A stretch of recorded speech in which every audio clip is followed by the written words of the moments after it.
Mwebale kwekumira ku mukutu Ugandan Lifestyle nze Morishid Segawa. Kale watu tugenze mu kooti eggaba omulamuzi Alice Komuhanje abwatyo agaze maso n'okuberanga akatyemola ono alagidde omukwate Okello Onyum nti alina okwewozaako kubanga abajulizi sofa bagaze maso n'okuberanga buli omu ayogera ebibye n'agamba nze kino kyennina nange kino kyennina ekiraga nti Okello mwattu yenyigira mu musango ogw'okutta abaana bana ku ssomero ery'eggaba Early Childhood Development Program. Era nno essomero lisangibwa mu kitundu eky'eggaba nti kino eno yandibanga yakikolanga nnaku z'omwezi 2 omwezi ogwokuna guno omwaka kati nno bamugambye mwami Okello olina ogala maso n'okubeera nga mwattu weewolezaako ddala.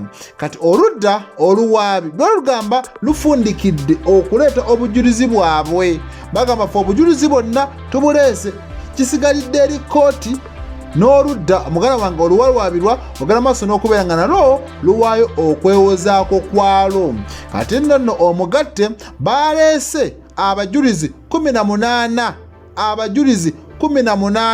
omusirikale amanyikiddwa nga Kenneth Henry ono nga mukugu mu kwekenneenya obutambi yagaza maso n'okubeera nga afundikira obujulizi. Omulamuzi bw'atyo agaza maso n'okubeera nga agamba Okello ssebo kati oli wa ddembe okutandika okwewozaako ku misango 4 egy'okutta abaana abana era ono amuwadde engeri ez'enjawulo z'ayinza ogala maso n'okubeera nga ayitamu okwewozaako. Engeri ziri 3 z'asobola okuyitamu okwewozaako. Esooka bamugambye osobola okusirika obusirisi gwe n'osirika busirisi ne weefuula kasiru. Osobola okuwa obujulizi nga tolayidde teri kuba kirayiro ate era osobola okuwa obujulizi ng'olayidde singa oba okyagadde. Kale kiraga nti nno ono bw'aba nga yawaddeyo okulaga nti nno talina musango mwattu bingi nnyo balina ogala maso n'okubeera nga ayitamu. Ono kiraga nti naye waddembe okuleeta abajulizi okulaga nti talina musango. Bw'aba ayinayo abajulizi si kibi agenda maso n'okubeera nga abaleetera kooti abalage nti ono gwe muvunaana talina musango ku lunaku bweruti ne bweruti eyo yali taliiyo.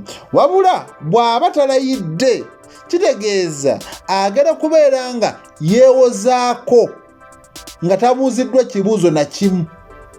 Bw'aba alayidde alina okugenda mu kaguli era bannamateeka bakkirizibwa ogenda maso n'okubeera nga bamusoya kajojijoji w'ebibuuzo amateeka mugawulira.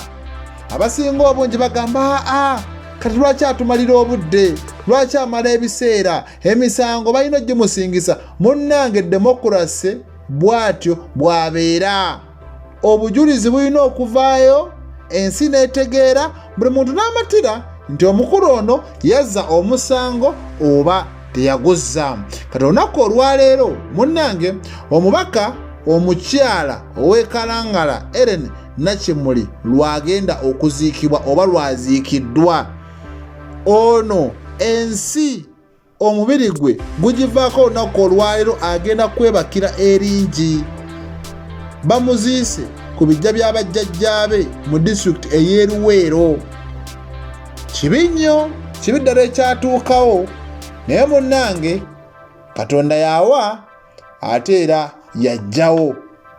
Bakyakungubaga abaka ba paalamenti beewaddeyo ne bagamba buli omu ajja ttemebwako $50,000 ezo nno zijja kubeera nga ziyambako omwana we mugala wange mu kumulabirira n'ebintu ebirala.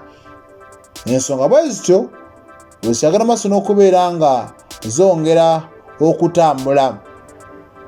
Mu mbeera endala waliwo emboozi egaze maso n'okubeera nga mwattu esaasaana ku mikutu megatta bantu ekituuse ku bantu mu mukwano bannange kyewuunyisa. Omuntu n'atwala munne mu loogi ate n'amala n'amulekayo gwe kyolaba nti kyewuunyisa. Waliwo omukyala gwe balese mu loogi naye omusajja abadde nga akikoze akagenderere, abadde nga ali mu kumusomesa essomo nti kankuyigirize naawe omanye, kankuyigirize ontegeere. Bino nno bigaza maaso n'okubeera nga biwaawaza abantu amatu naddala mu bitundu eby'emu Kisenyi, Nateete n'ewalala yeebadde emboozi nga buli omu yeebuuza omukyalo ono ki ekimutuuseeko. Bamulese mu loogi, ekyewuunyisa loogi agifulumye mwattu ng'engoye mugana wange tekuli.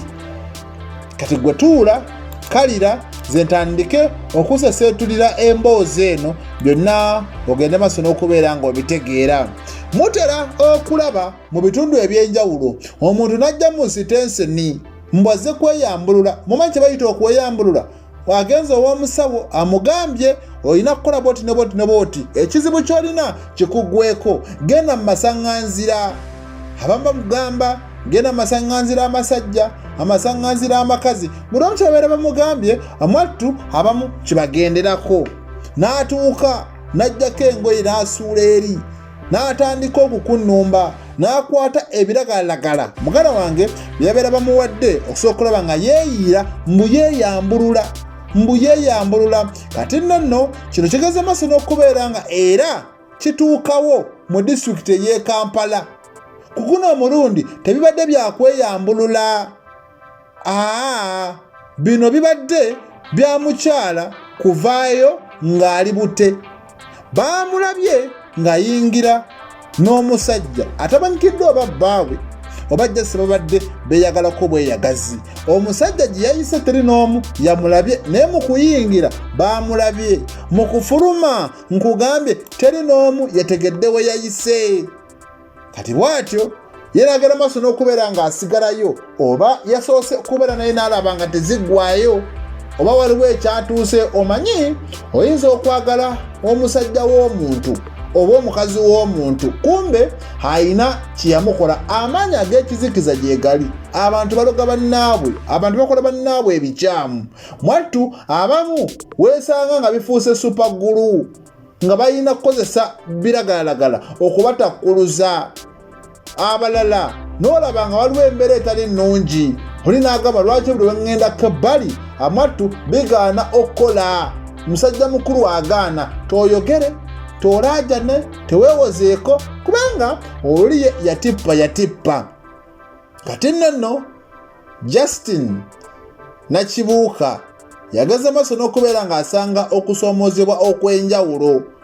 Afulumyeyo bakanyamubuuza, nnyabo obeera wa, odda wa, buzibu ki obukutuuseeko?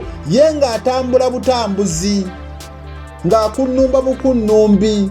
Bamugamba tubuulire kiki kyo.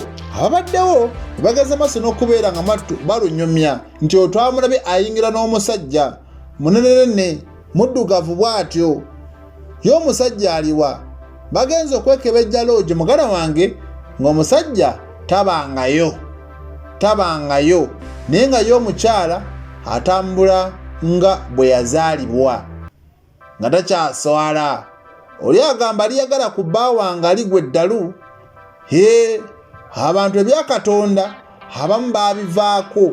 Kali noono omukyala ekizibu ekimutuuseeko munnange ne bw'anaaba ateredde kijja mubeerera kizibu.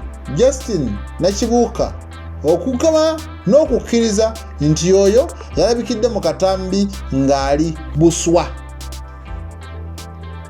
Amannya geego ge lutegeddeko, naye embeera bw'etyo bannange y'abantu abafumbo okugenda mu loogi n'ebirala teba nnungi, naye ate n'embeera ey'abantu okukola abantu ebikyamu nayo si nnungi. Kale nze Murshid Segawa.